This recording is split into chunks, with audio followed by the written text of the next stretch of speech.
Okay, good afternoon, everybody. We'll get started here. Welcome back from lunch. For our leadership session, we welcome back Siva from Indigenous Services Canada.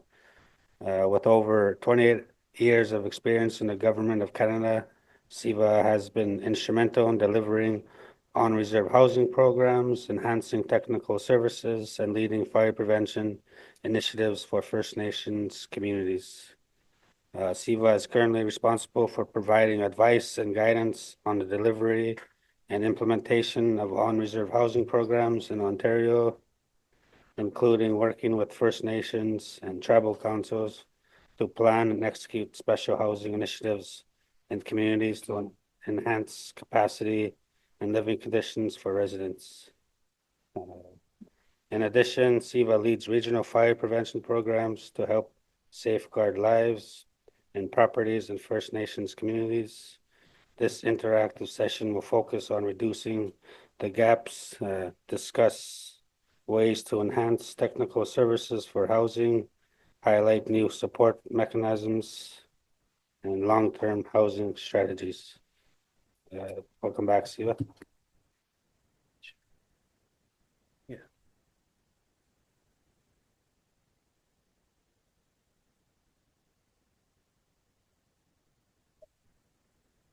Good afternoon, everyone. Once again, this is Siva Apia from Indigenous Services Canada. Within my portfolio, I have the housing, fire protection, and ministerial loan guarantees.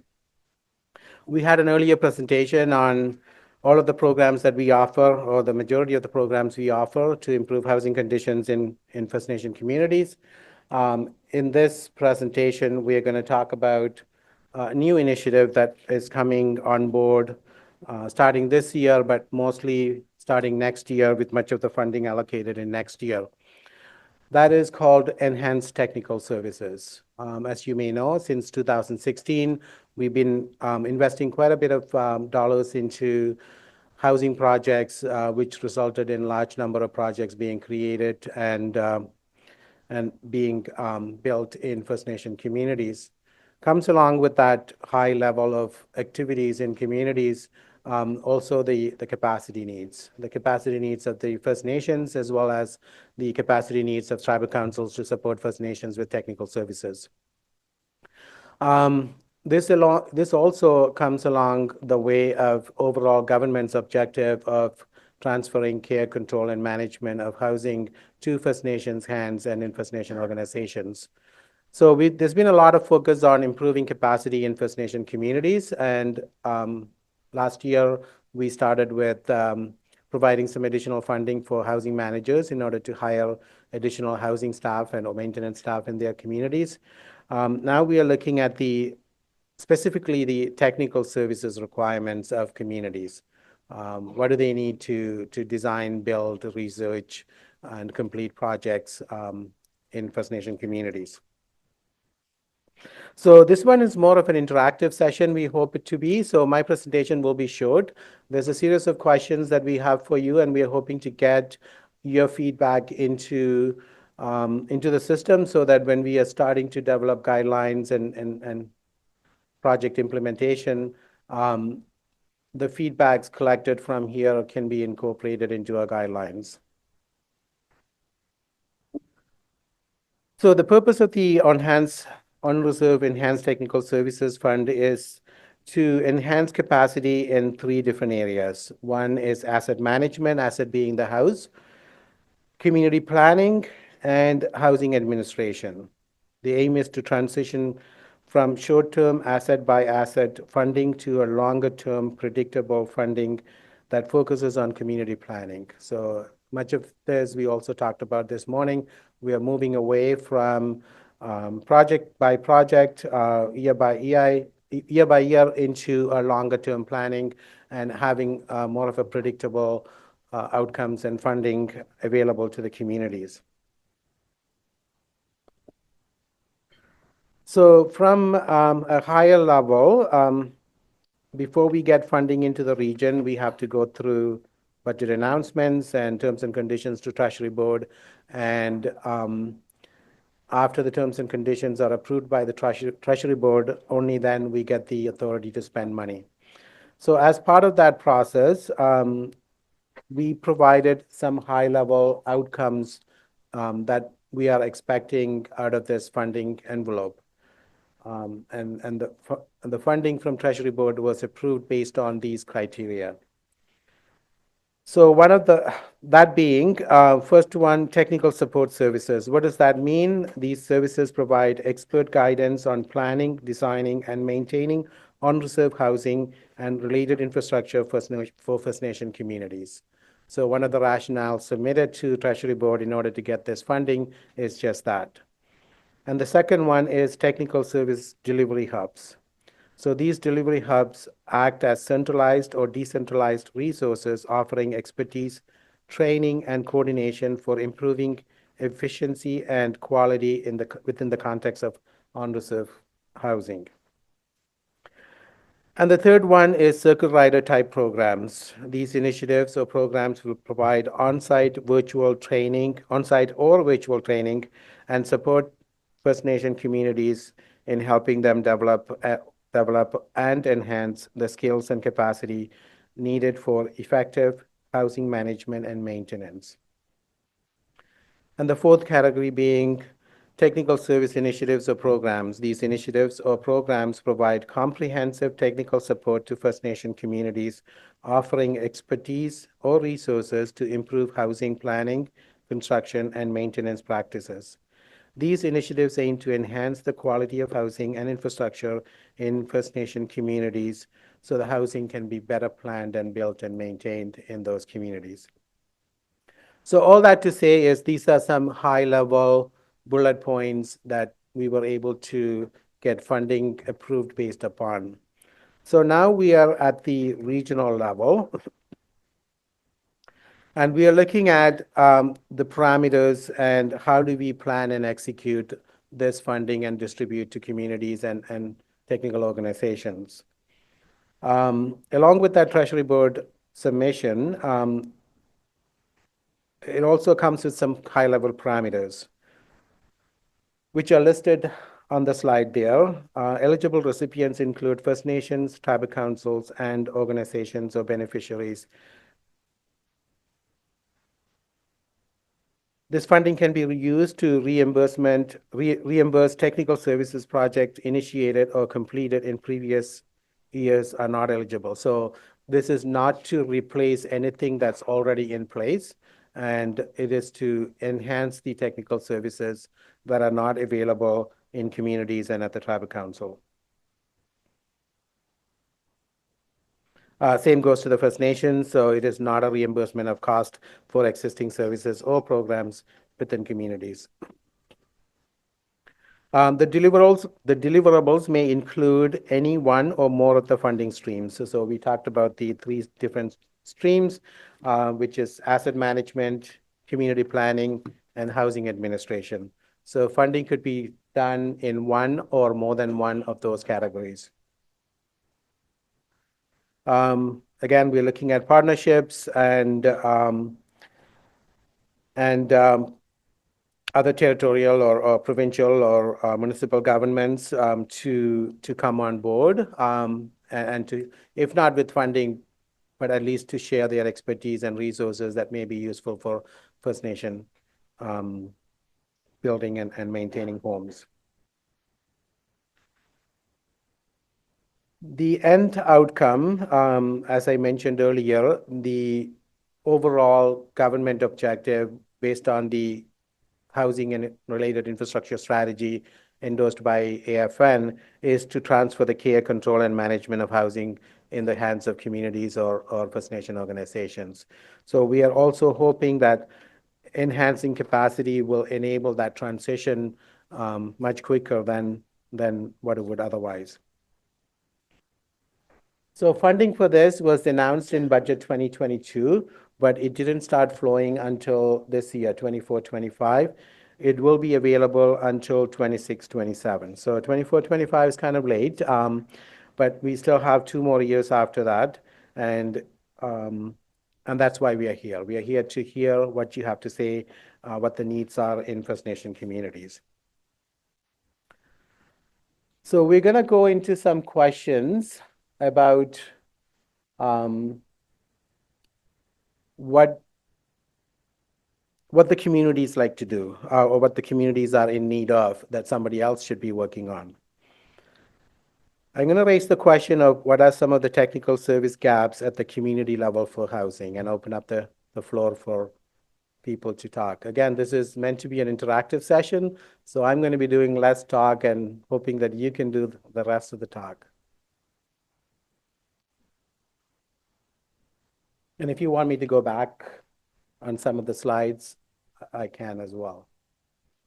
Go ahead. Nancy?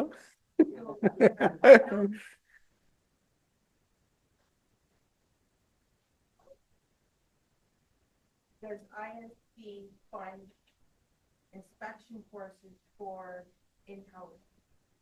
That's a great idea. Because I'm unaffiliated, so I belong to FNHC. I used to be able to call my inspector and get an inspection within a week. But because I guess there might be some gaps within some tribal councils, so now OFNPSCs have to come in to fill that gap in that role. So now I'm looking 3 weeks out now for an inspector because his area is now gotten a lot bigger. So is that something that ISD can perhaps train housing managers or asset managers or somebody in the housing department to facilitate and close that gap? Absolutely. It would be something that's eligible within this funding. Tracy, I believe, taking some notes. So we're going to note that. So need for more inspectors, need for training inspectors. Great. Thank you for that. Anyone else?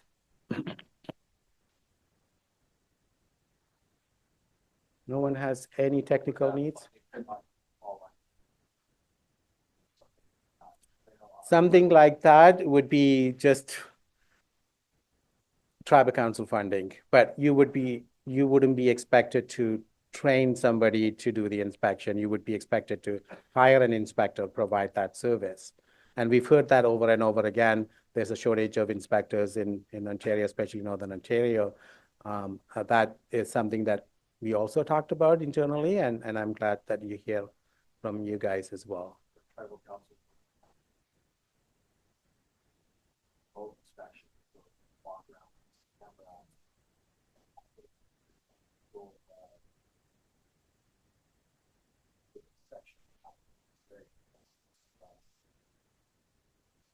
Yeah, I've heard of that 3D inspections.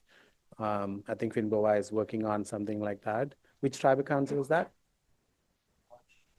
Okay, great.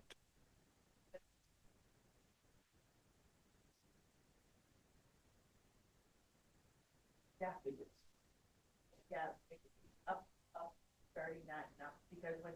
current inspection. Yeah, so when I For was. the actual inspection. Yeah, so when I was in the Toronto workshop, the Toronto one, there was a company there, and when we were just discussing talk about it, it was something that,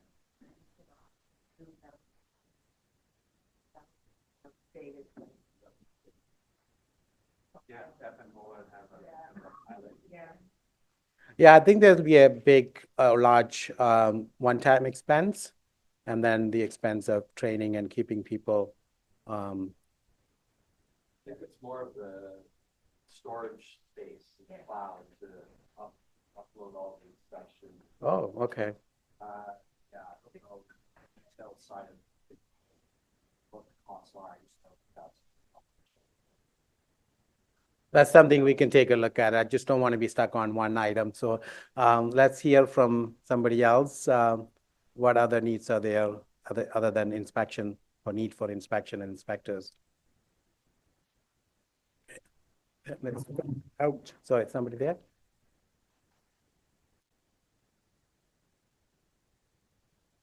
Contract management, construction contract management, yeah.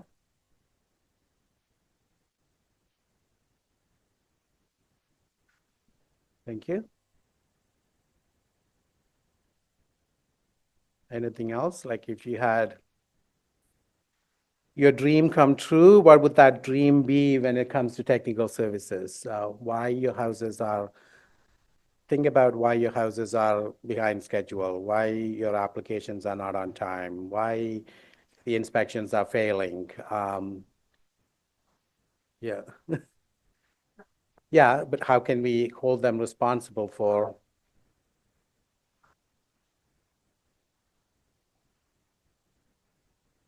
Okay, that's a great idea. So having a pool of qualified, credible contractors that you can draw from rather than you doing your own research.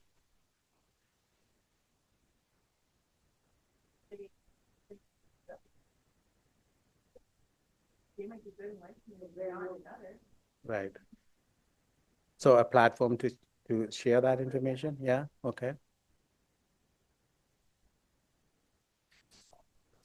That's a lot of gaps.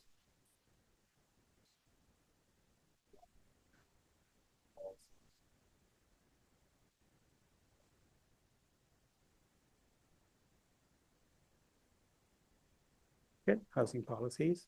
Housing policies is something that we've been talking about for many years, but some communities still lack a good policy, and that could be one of the topics. Anything else? We can always come back to it. But I had some suggestions.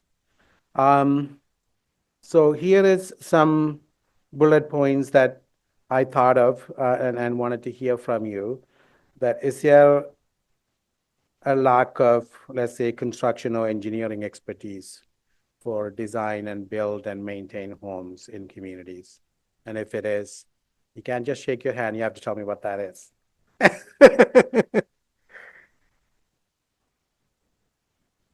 Any ideas? What are some of the challenges that you run into when it comes to construction or engineering expertise? Two hands here.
Are you a housing manager or you're in the chief and council? Okay. That's something that we hear quite often and something we have less control of.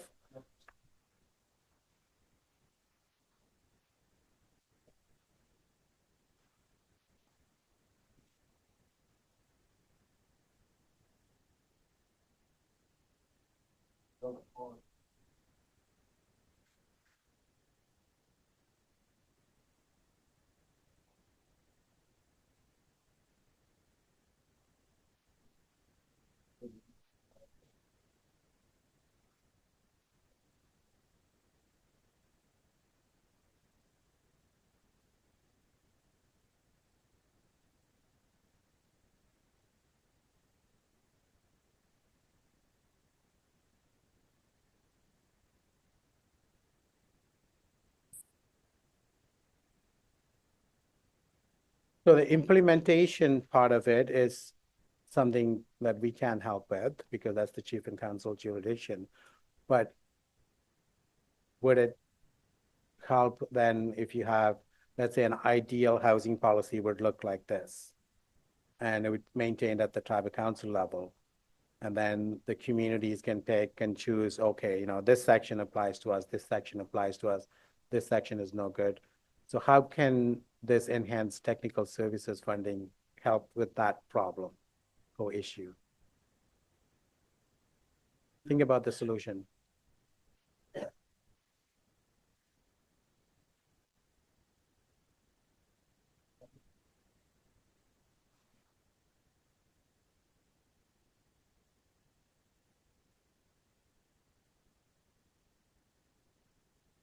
Okay.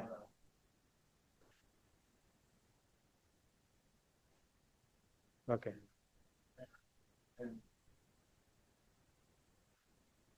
Yeah.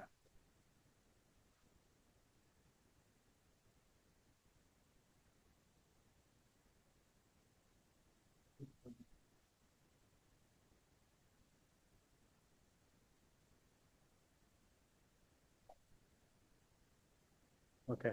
So we got the housing policy already. Tracy will add the support for housing committees. Okay. We have something else over there? Somebody else had their hand up. Yeah. Yeah, for us, like, for a fine community, there's a lot of, technical gaps, and challenges we have. For example, loss development, and loss development is one of the biggest challenges we have up north. Because you have a very limited funds to do, plus, it's a totally different, world, I guess, the livelihood up north, everything is, remote, fly in, and there's, like, education-wise, how to do your house maintenance and stuff. And like now, we don't have a housing manager because it wasn't funded before. So, and, the housing manager was stealing from Paul to David to get paid, that kind of thing. But now, if there's funding for, strictly for housing manager, I think that would work. There is a lot of gaps in the, on the technical part of, housing. So the funding for the lot servicing is in the actual project funding. We have a category under housing gaps, and now you have the housing management capacity. But what is lacking in lot development? What else is lacking? Is it the engineering capacity that's lacking? Is it, you don't have adequate infrastructure that you have to maybe build self-containing homes, that you have to invest into investigating and designing septic systems and wells?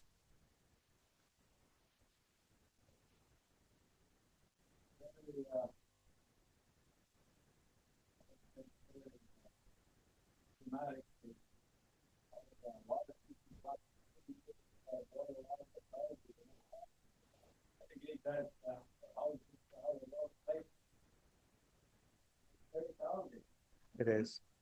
It is. But we are looking at what is doable within this funding. So if the water treatment,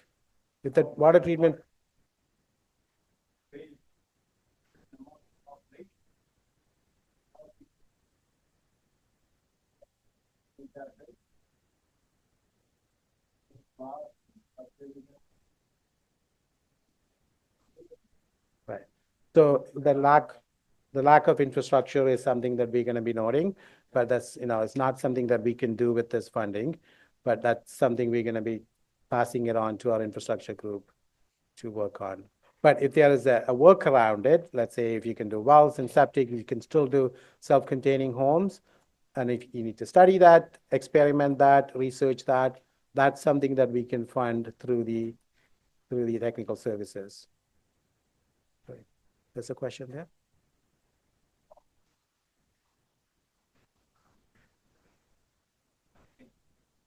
Often a pretty big gap. comes to funding, very much that is competition to each other.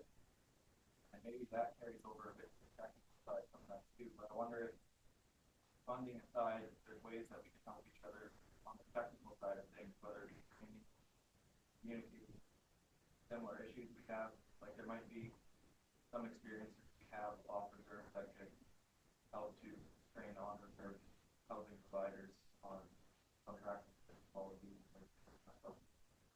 That's a great idea. So information sharing, resource sharing. So who do you work for again? Okay.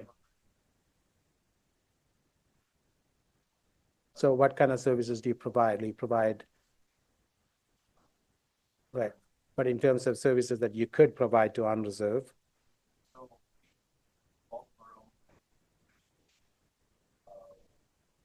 rent calculations, dealing with problem tenants. There, we could use our staff to go on reserve, work with housing providers on reserve, and share best practices, organizations on how we do things. great. Maybe provide.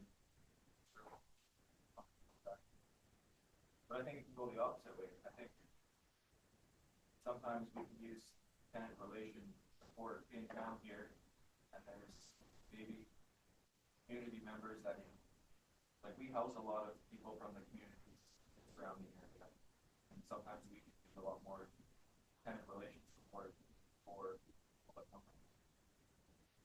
Great. That could be part of the solutions. I was just going to ask you, you provide inspection services? Yes. You do. And you have capacity if a community is in need of an inspection that you can deploy them to an on-reserve project? Yeah. Okay, good. Well, there could be some solutions. So Karim, go ahead.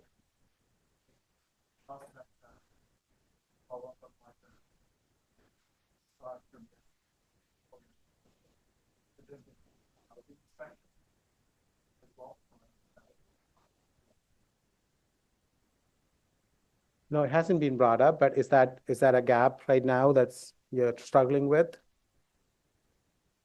There or no?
Yeah, definitely. So IT support and smart housing solutions is included in here. So if that's a need, we're going to note it.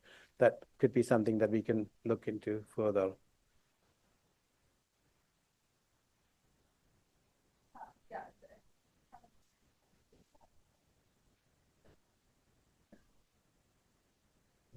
There's a variety of them, so that the challenge is just to know which one is the right one.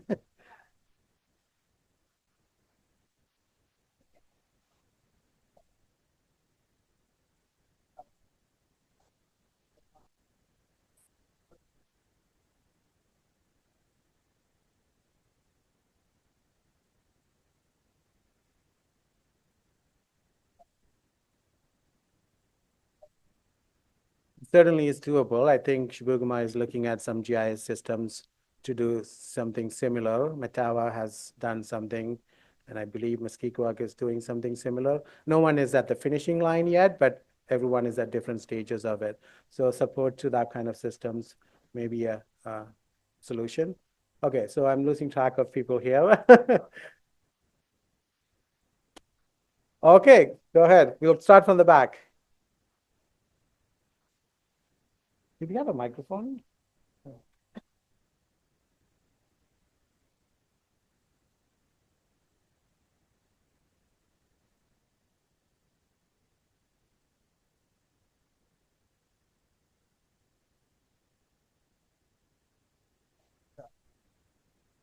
Hello?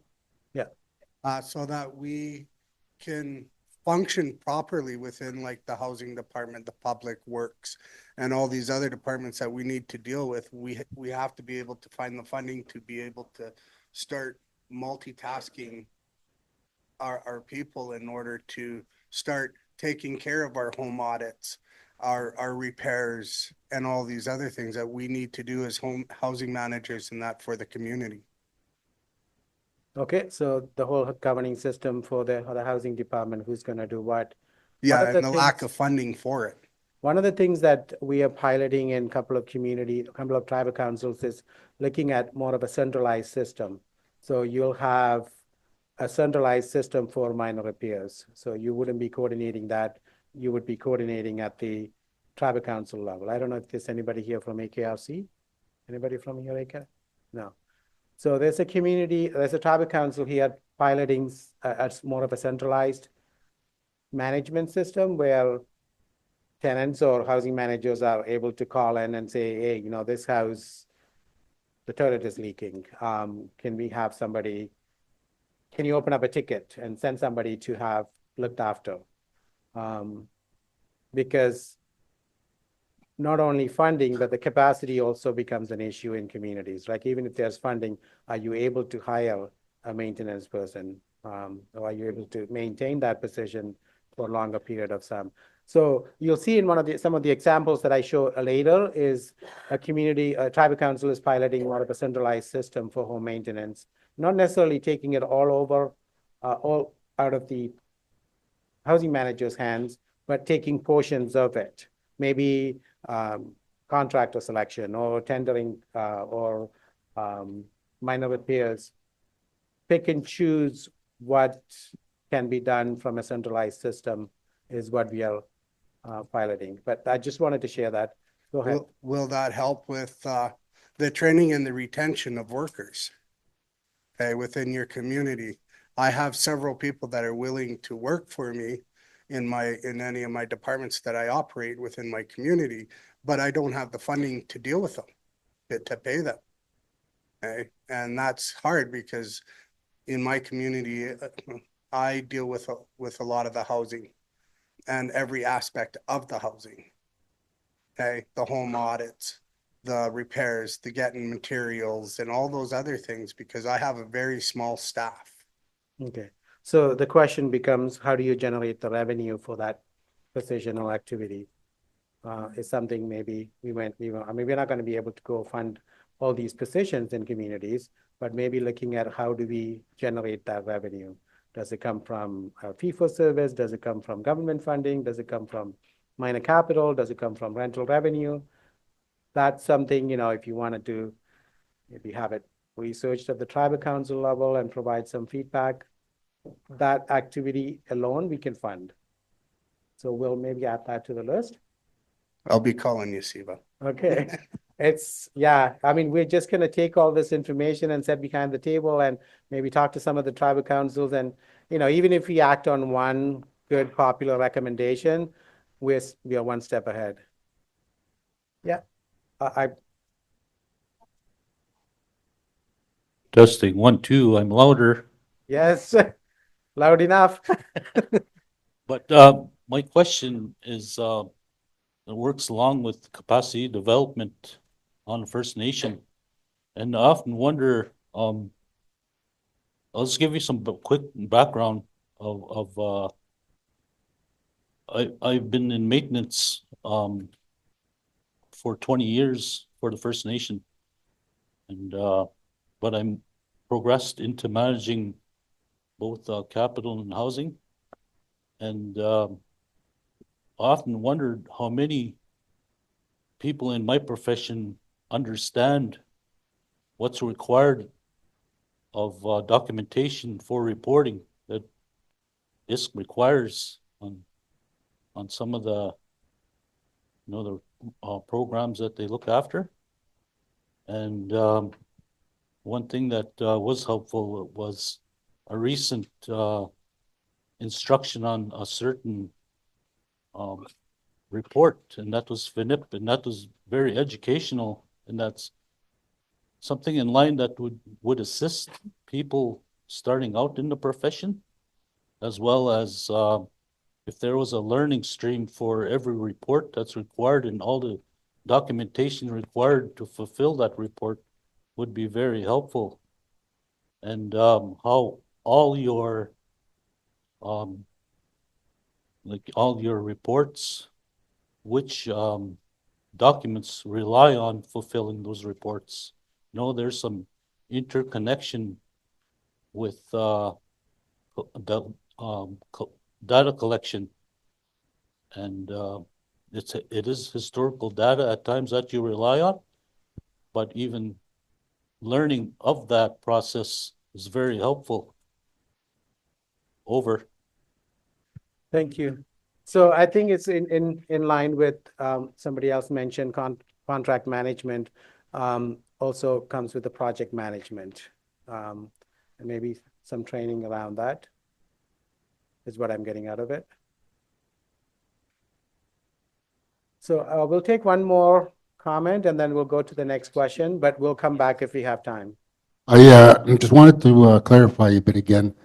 I had a question regarding ISK. Now, we got funding from your department regarding the homes. We also have, most of our homes are CMHC run, like I said, the lender being CMHC. And one of the requirements that they usually do is have a 6-month review process on each unit. And this is what I do usually because this gives me an idea of which unit needs this and which unit does that. And then it makes me prioritize which units are more important and so forth. And keeps an update in making the lease agreements and all that type of stuff up to date. The funding that we get from them is we use that to try to offset some of the costs of repairs. And so I mean, my question is, so can we amalgamate that, the money that we get from them with your money that you give us for repairs on homes on the reserve? So anything at the technical stage is intended for the entire community. So whether it's your own homes, the MAC funded homes, ISC homes, they're all homes. Okay, yeah, So if that's you what develop I a wanted policy, that's the policy for all the homes. Yeah, so what are your requirements though in terms of reporting? We need to submit in a technical advisor through HRC, who in turn gives you guys, okay, this house needs to be is condemned, so we have to condemn it and because of mold and whatever it should have. So if we do that, can we get funding from you to repair it or to put a new building on it? So the unit selection is left to the chief and council. We don't decide which unit is going to be replaced next year. So we provide a set of funding, and then the community has to decide or prioritize which one is going to be done first. So that prioritization piece, we can support with some policies around it, but we don't make the decision. It's the chief and council's decision. Okay, that's all right. I have a question. So before we move on, I just wanted to ask, out of this 5 categories of services that we have identified here, which one, if you were to act on 1 or 2, which one would be the most critical one? Maybe we can have a show of hands. Construction and engineering expertise. Would that be a popular one to act on, in your opinion? Yeah. In general, yeah. Who is doing it is a different question. Is what needs to be done is the question here. So the next one is infrastructure services. Yeah, excluding lack of infrastructure, there's not much we can do about expanding your water treatment plants or building new sewage plant or anything like that. But in terms of overcoming the infrastructure challenges, things like self-containing homes, wells, septic, is that something that of importance that we need to look into? Okay, there's 2 people there. IT support for smart housing solutions. How many people think that's a good idea? Okay, so far that's the popular one. Design or architectural services. How many people think that we need to look into architectural home design, stamp drawings, site grading, mechanical drawings, that kind of stuff. Okay. Second popular idea. And the last one is building maintenance or repair services. We heard a lot about home repairs, training for the home occupants, inspectors, and so on. Okay, one more time, your hands for this. Okay.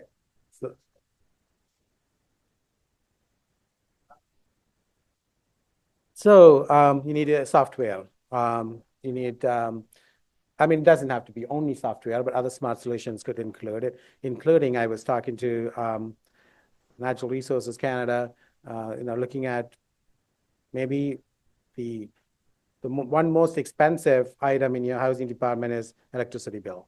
Do we need to look at alternative energy, things like solar, I don't know, whatever is out there. Anything, all of that falls into smart housing solutions. Even your thermostat. So there's smart thermostats out there, and you can reset it, and I don't know, according to the energy pricing and days of the. I mean, these are some of the examples, or even building smart homes. Some people talked about passive homes and net zero homes, that kind of stuff. Do we need to study, recommend, do maybe some architectural services around it so that you have a stamp drawing for a net zero building, that kind of stuff. One last comment, and then we're going to go to the next one.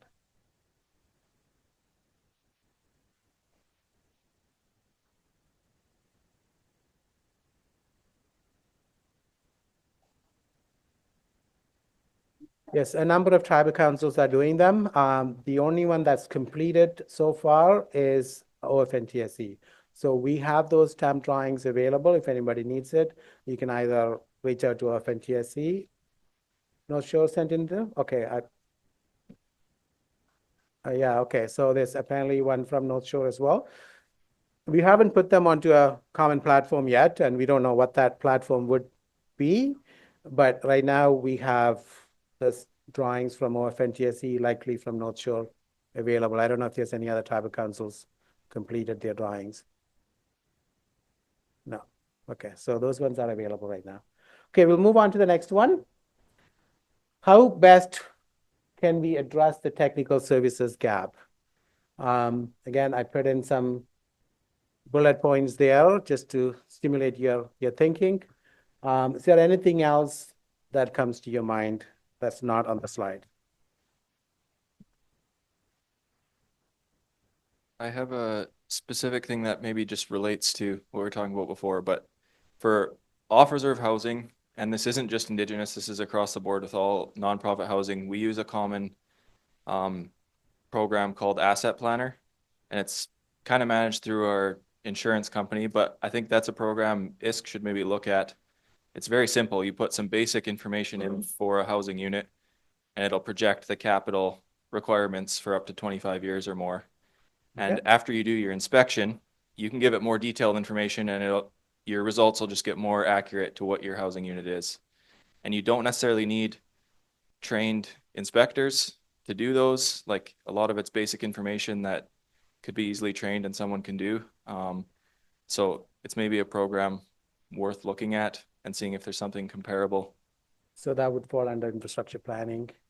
Good. So there's a system out there apparently, Ren. Anything else?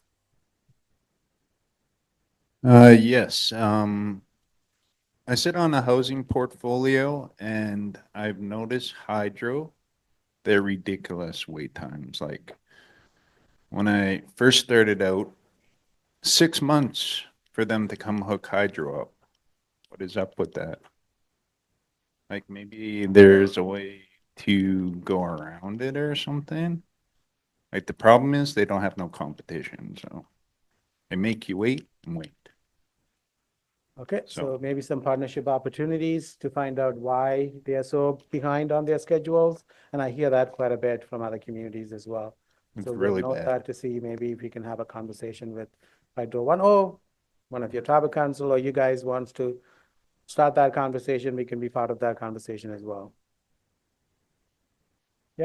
Just 2 points, Siva. Just on the policy point, and we've talked quite a bit, tribal councils, centralized organizations that work with many nations. Think of those as a center of expertise, and utilize either your banks, your insurance providers, your tribal councils. Speaking for myself, I have 4 First Nations in Ontario that we work with that have fully developed housing plans. They've promised me that I can share it with any one of our other clients. So there's lots of information out there. You just got to ask for it. And then my question, Siva, is could this potentially be utilized for an initiative to discover or uncover own source revenue opportunities that revenue could be utilized for ongoing housing department needs?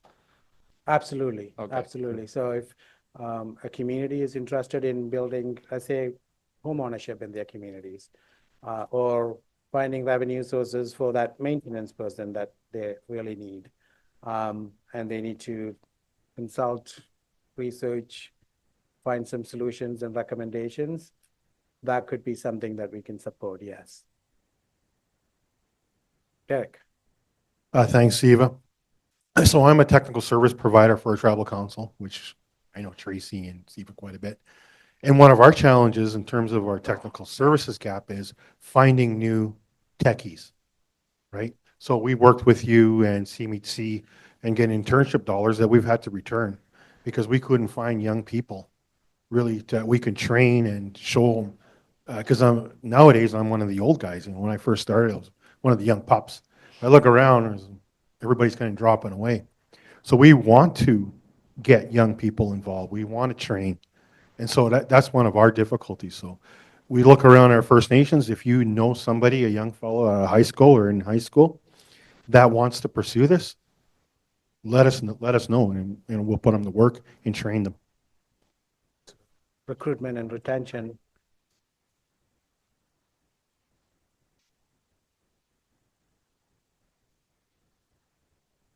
Now, I remember that the illustrated building code.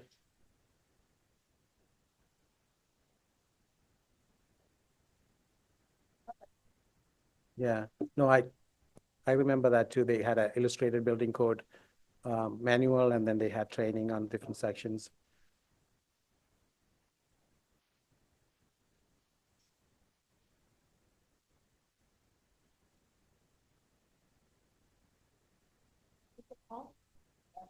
Echo. Make sure we have it in there. Okay, so just in the interest of time, again, I'm gonna look for the popular topic here. If you can raise your hand. Increased access to skilled labor. Is that something that we need to look at and possibly invest some dollars into? Okay, your show of hands. Okay. Leverage technology. Okay, thank you. Collaborate with organizations and individuals, including, I guess, Ontario Hydro. Yeah, the second most popular so far. Infrastructure planning.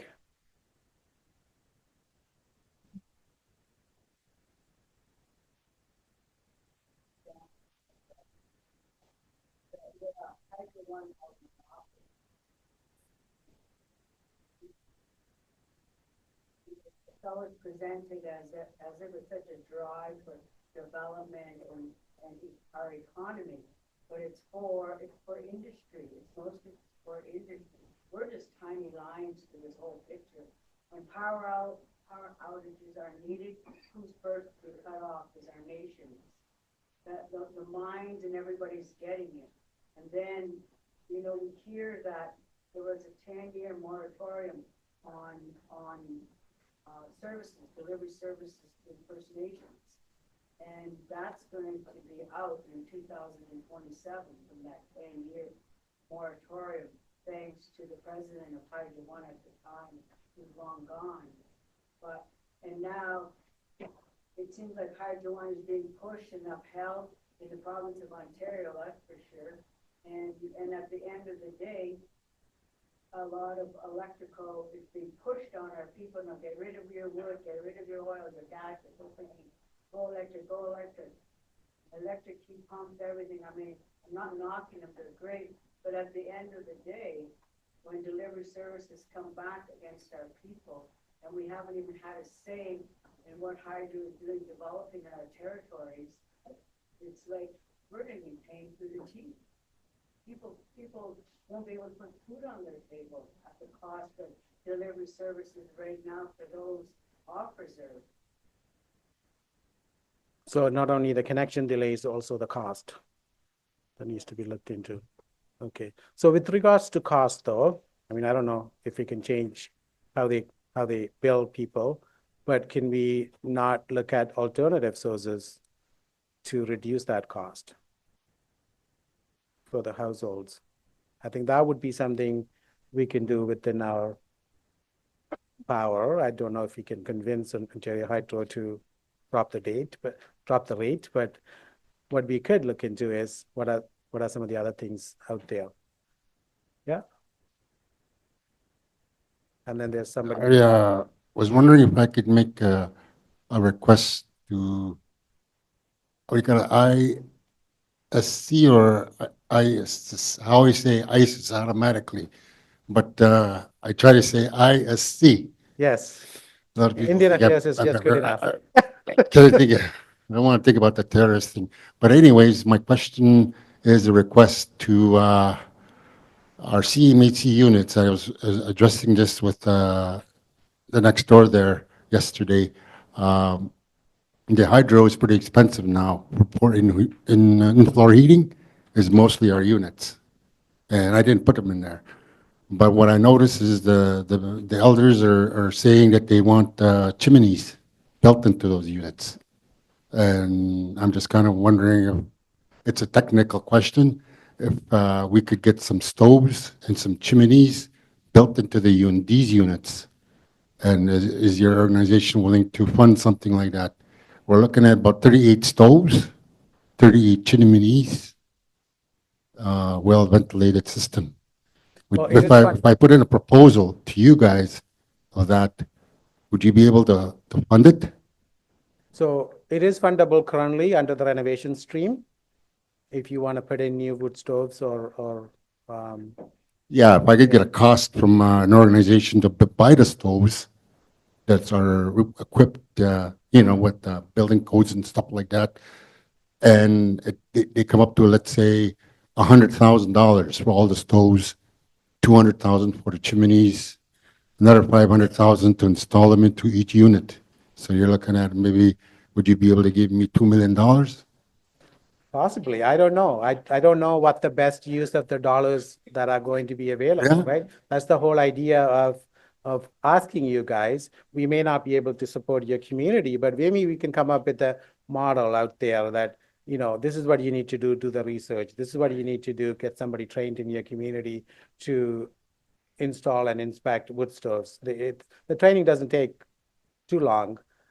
We've offered that in few communities up north, and they were pretty successful in that. Yeah, well, So- that's what I wanted to do is other First Nations probably have the same situation as ours.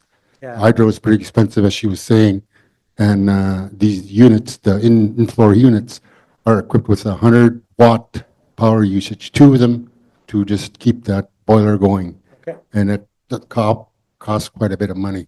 So that's my concern, is to go back to the old school of getting wood stoves and use the wood in the bush, because they're already cutting down the bush, those guys that are wanting to use the wood for territory of Treaty 3. Yeah. So might as well use that for our advantage too as well. I think So- Sandy Lake has gone through that training, and now they have installers and inspectors in the community. So you might Oh. want to talk to them for wet certification, yeah. Yeah, that's what we were saying yesterday. We need to get that sort of right. And as well, can you include maybe 50 Husqvarna chainsaws in there to go cut the wood? Okay, so we're gonna keep moving here. We only got a few more minutes left. Next question is, who's in the best position to address these technical services challenges? So I've got some bodies up there, obviously community leaders, staff at the community level, private council organizations, private sector, which accounts for construction firms, engineering and technology companies out there, non-governmental organizations such as FNHC, FINBOA, First Nation Housing Professionals Association, and not to leave out educational and training institutions, things like schools and universities and colleges. I guess it'll depend on what kind of challenge we are trying to address. But overall, what would be your preference if we were to fund somebody to address some of these challenges? Who is in the who's best positioned to take that funding, do something about these problems? And if there's somebody that I missed, feel free to add them as well. Okay, I'll start with community leaders. Anybody thinks that this is chief and council's responsibility? They should be taking the leadership on this. No, almost nobody. Hello. Staff at the community level, housing Just managers. just my comment maintenance about officers. the community leaders. Yeah, I find like at some aspects, yes, community leaders, once you get the PCR and get the transfer payment information, but but they're not going to do the legwork to get to that yeah, position. like Yeah, counselor position, it's not really a job, I find, but somehow people think it's a job, but in reality, I find the more technical people need to yeah. be I the agree. You ones have to bring the leading. options to them Yeah. to pick from. Okay. So next one is staff at the community level. How much time do you really have in your community level to take on something like this? If it's community-specific issue, like housing policy, infrastructure planning, that kind of stuff. Okay? Okay? So tribal council level, how many people think, oh, tribal council is better positioned to act on some of this? Anybody else with your hands up? Okay. And private sector, hiring a consultant to do this kind of stuff. Yeah. Okay, not very popular. Non-governmental organizations, example, FNTSC, FINBOA. I don't know if everybody knows FINBOA, First Nation Building Officers Association. Yeah. And then we have the First Nation Housing Professionals Association. They've been addressing a lot of training requirements in First Nation communities. But I don't know what else they do, but we could.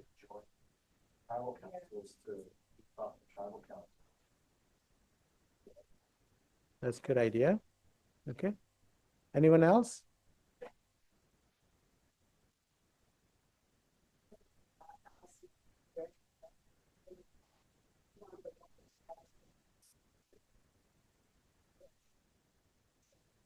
Well, I mean, if you're truly looking at consulting firms, right? Engineering firms. But they don't have to be the recipient of the dollars. It could be tribal council and First Nation housing professional partnering to hire a consulting firm to do it. Yeah.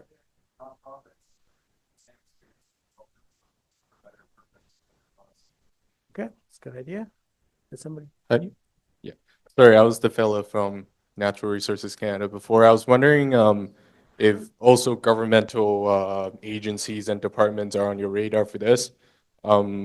My previous role was at Kema Energy, which it's like a research lab for the government, and we have done some field switching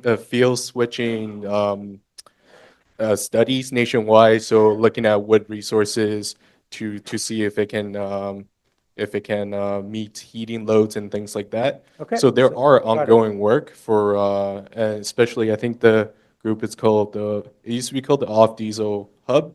Now it's called the Wahila Twos. So I guess they are doing some work there. Obviously looking at those work need to be funded as well. So Okay. So don't leave the government departments, other government departments out, things like Natural Resource Canada. Okay. So that's pretty much it. These ones are some examples. We don't have time to go through the examples. I think we are almost at the end, right?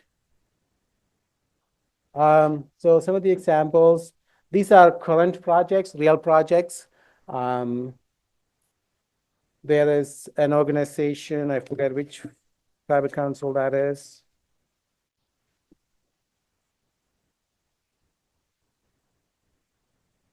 The capital replacement and maintenance planning through the recruitment and training of housing asset management training. So that's North Shore Tribal Council is doing that pilot project right now. And they're doing two. They're doing the first one and the second one here, Housing Projects Implementation Manual. So they are working on that now. They've been funded. They're about halfway through in their scope of work. We have AKRC doing a centralized service delivery model for housing. So they've been doing some engagement study, development of models. Again, I think they are on the second year and second and final year of that project right now. Housing maintenance circuit rider program. Derek is here. He's gone through that. That's a project we funded. I think he ran into the issue of hiring or finding enough people that wants to be a housing managers or housing technicians, but other than that, it worked out really well. Indigenous skilled trades training program, that's something that we are funding right now with the school board, two school boards. High school students, grade 11 and 12, are taking a construction training program, and they'll get some certifications with it. A lot of the students that you've seen in the demo project are from that project. Technical support to develop micro subdivisions and study, design, and tender. We have about 10 tribal councils doing that right now, and about 9 communities have moved on to the second stage. And that's it. Those are some of the examples I pulled out from our current funding, currently funded projects.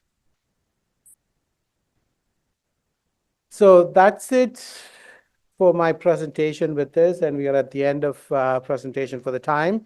However, I know you're all doing an evaluation on each of the sessions.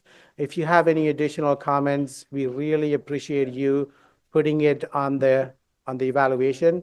It will get recorded on the final report, and we'll also get a copy of that from the organizing committee. So that brings us to the end. Anybody else from ISC have any other comments?